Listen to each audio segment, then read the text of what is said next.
It was the summer when California burned again. Dry winds had swept down from the mountains. The grasslands were brittle as paper, and the forests stood waiting like tinder for a single spark. That spark had come one late afternoon when a downed power line, whipped by the wind, had set a hillside ablaze. Within hours, the fire spread across canyons and ridges, leaping from tree to tree with terrifying speed, painting the sky in deep shades of crimson and orange. The locals called it the Wolf Creek Fire, and for the firefighters of Mendocino County, it was one of the worst seasons in memory. Among them was Captain Ryan Torres, a man of 42 with soot permanently etched into the lines of his face. He had been battling wildfires for nearly 2 decades, but even he admitted this one felt different. "This fire doesn't sleep," he muttered to his crew as they gathered at dawn, their eyes red, their uniforms stiff with sweat and ash. And neither can we.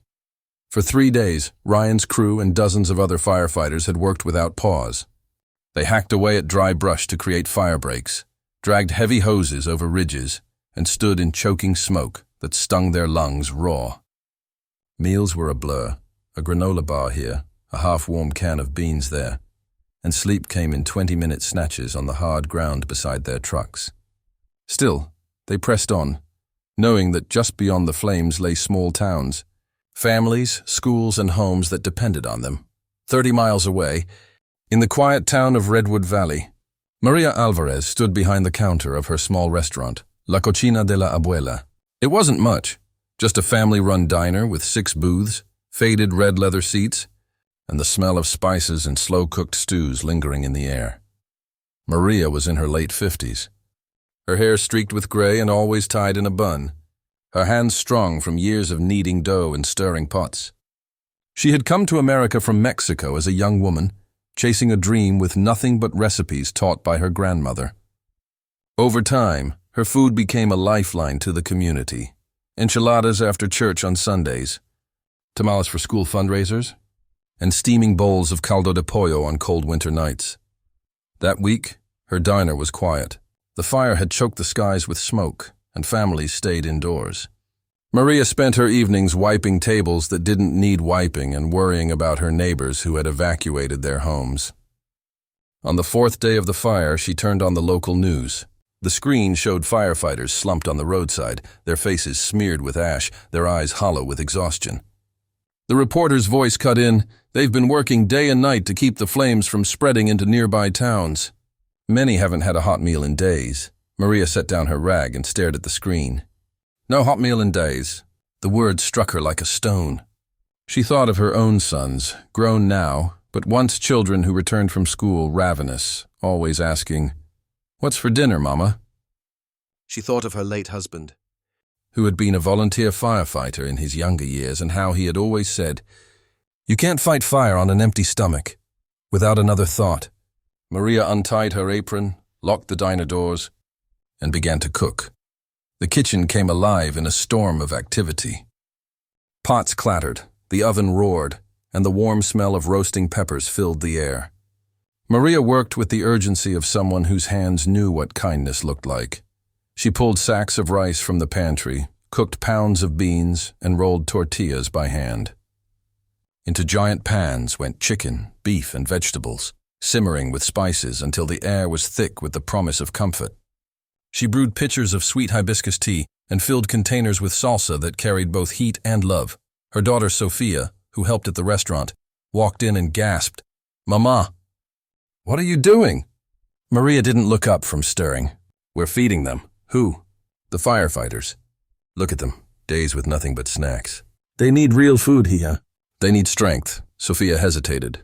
The fire wasn't far. The roads were dangerous. "But it's too risky to drive out there." Maria's eyes softened. "Do you think their job is not risky? If they can face flames, I can face smoke. Tonight we cook." By nightfall, dozens of containers lined the counter. Sofia sighed, realizing nothing could stop her mother. She grabbed her car keys.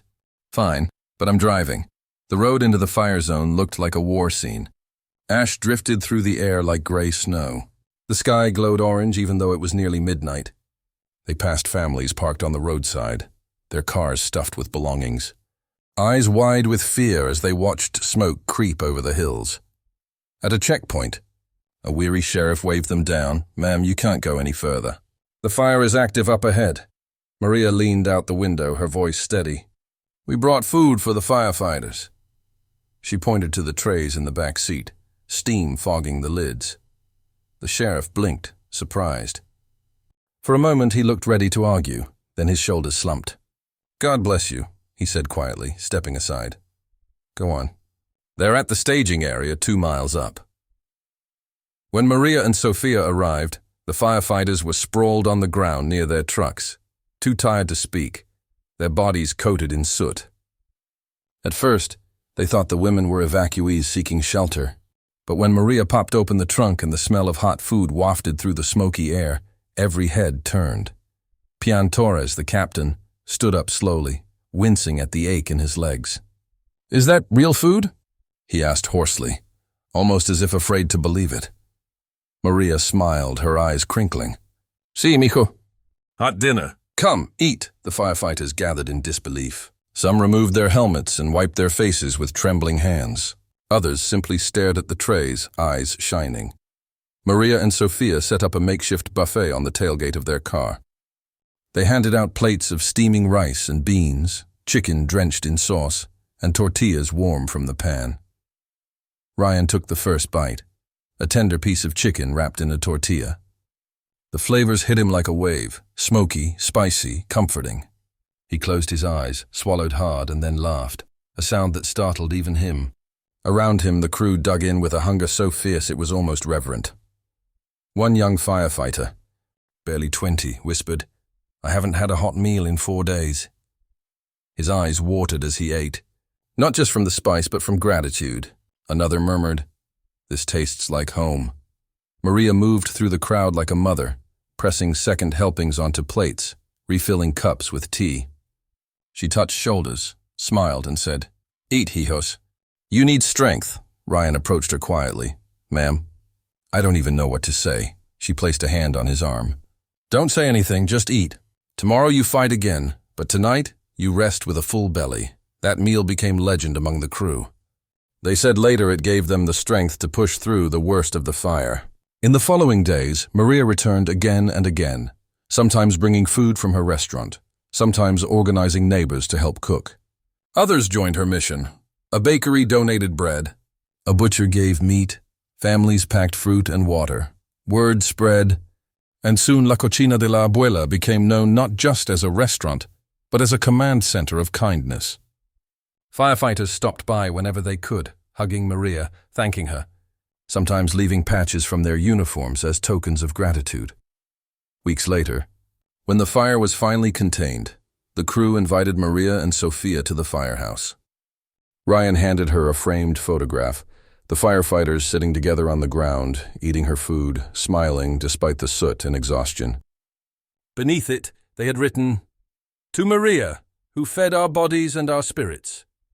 Maria wept as she held it, pressing it to her chest. "It was nothing," she whispered, but everyone there knew it was everything. Years later, when people spoke of the Wolf Creek fire, they remembered the destruction, the losses, the blackened hills. But among the ash, they also remembered a meal made in a small kitchen by a woman who refused to let strangers go hungry. For the firefighters, it wasn't just food. It was a reminder that they weren't alone in the fight, that behind every flame they battled stood a community that cared. And for Maria, it was proof of something her grandmother once told her. Food is not just to fill the stomach. Food is love, food is hope. When you give it, you give your heart. On the wall of La Cocina de la Abuela, next to old family photos and faded recipes, hangs that framed picture of soot-covered men and women eating dinner by firelight. Visitors often pause to ask about it. Maria always smiles and tells the story. Not of the fire that destroyed, but of the dinner that healed. And in that telling, the kindness lives on.